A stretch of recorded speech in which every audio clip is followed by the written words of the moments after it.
प्रश्नकर्ता। मेरा मन बहुत अशांत है, जैसे एक तूफानी समुद्र। मैंने बहुत प्रयास किए, साधु संतों से मिला, ग्रंथ पढ़े, लेकिन शांति नहीं मिली। क्या कोई ऐसी जगह है जहां मुझे शांति मिल सके? ओशो। शांति कोई जगह नहीं है। शांति एक स्थिति है, तुम्हारे भीतर की स्थिति। तुम बाहर खोजते रहे, गुरुओं के पास गए, ग्रंथों में डूबे, जंगलों की ओर भागे, लेकिन वह सब बाहर था। जिसे तुम खोज रहे हो वह तुम्हारे भीतर बैठा है। बस तुमने कभी अपनी आंखें भीतर की ओर मोड़ी ही नहीं। एक सज्जन गुरु था। उसने एक ऐसे ही भटकते हुए व्यक्ति को एक शांत झील के किनारे ले जाकर कहा, देखो ये झील कितनी शांत है। इसमें आकाश, बादल, पेड़ सब प्रतिबिंबित हो रहे हैं। और वह व्यक्ति बोला, गुरुदेव, मेरा मन ऐसा कब होगा? गुरु हंस पड़ा, कहा, जब तुम इसे पत्थरों से मारना बंद करोगे, जब तुम विचारों के पत्थर, इच्छाओं के पत्थर, भय के पत्थर फेंकना बंद करोगे, तब यह मन भी ऐसे ही शांत हो जाएगा। मन को शांत नहीं किया जाता, मन को छोड़ा जाता है, मन को देखा जाता है, गहराई से, मौन से। ध्यान यही कला है, देखना, बस देखना, बिना हस्तक्षेप के। और जैसे ही तुम भीतर उतरते हो, जहां कोई शब्द नहीं, कोई विचार नहीं, कोई मैं भी नहीं, वही शांति है, वही झील है, वही प्रतिबिंब है। तुम्हें कहीं जाना नहीं है, बस वहीं लौटना है जहां तुम कभी थे, लेकिन भूल गए हो। प्रश्नकर्ता। मेरा मन कभी शांत नहीं होता। विचार, भावनाएं, डर, वासनाएं सब मुझे घेरे रहते हैं। क्या मन कभी शांत हो सकता है? ओशो। मन, जैसा तुम जानते हो, वह कभी शांत नहीं हो सकता। मन की मौलिक प्रकृति ही है गति, हलचल, तरंगे। लेकिन यह पूरा मन नहीं है, ये तो केवल सतह है।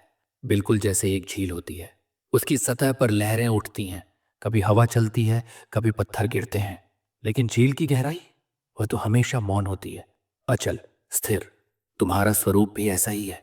विचार केवल सतह पर है, भावनाएं, डर, कामना, क्रोध, ये सब लहरें हैं। ये तुम नहीं हो। गहराई में जो है, जो साक्षी है, जो देख रहा है, वह कभी डोलता नहीं, कभी हिलता नहीं। वह न कभी जन्म लेता है, न मरता है। वह तुम्हारा बुद्ध स्वरूप है, शुद्ध चैतन्य। एक जैन गुरु ने एक बार झील में पत्थर फेंककर अपने शिष्य से कहा, जब तक तुम पत्थर फेंकते रहोगे झील में हलचल होगी, लेकिन जैसे ही तुम रुक जाओगे झील खुद शांत हो जाएगी। बिल्कुल वैसे ही जब तुम अपने मन में पत्थर फेंकना बंद कर दोगे, यानी विचारों से खेलना छोड़ दोगे, भावनाओं से चिपकना छोड़ दोगे, अतीत भविष्य की हवा चलाना बंद कर दोगे, तो अचानक तुम पाओगे तुम्हारे भीतर कुछ है जो सदा से शांत है, जो कभी अशांत नहीं हुआ। वह तुम्हारा स्वरूप है और वही ध्यान का द्वार है।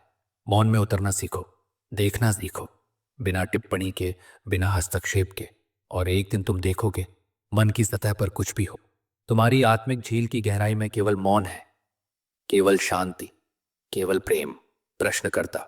ओशो, तो फिर मैं क्या करूं? इस अशांत मन को कैसे शांत करूं? ओशो, कुछ मत करो, यही तो सबसे कठिन साधना है, कुछ न करना। तुम हमेशा कुछ न कुछ करते रहे हो। कभी विचारों को दबाते हो, कभी भावनाओं से लड़ते हो, कभी शांति को जबरदस्ती लाने की कोशिश करते हो, लेकिन शांति आती नहीं। शांति उत्पन्न नहीं की जाती, शांति तो प्रकट होती है जब तुम करना बंद कर देते हो। बस बैठ जाओ, पत्थर फेंकना बंद कर दो। कोई विचार आया, कोई भावना आए, देखो, बस देखो, ना पकड़ दो, ना भगाओ। हवा आएगी, विचार आएंगे, हवा जाएगी, विचार भी चले जाएंगे। तुम बीच में हस्तक्षेप मत करो, तुम साक्षी बन जाओ। न्याय नहीं, न निर्णय, ना अच्छा ना बुरा, बस देखना। और धीरे धीरे लहरें शांत होने लगेंगी, हवा थम जाएगी, और एक पल ऐसा आएगा जब सतह पूरी तरह शांत होगी। और तब तुम उतरोगे उस झील की गहराई में, जहां ना कोई हलचल है, न कोई खोज।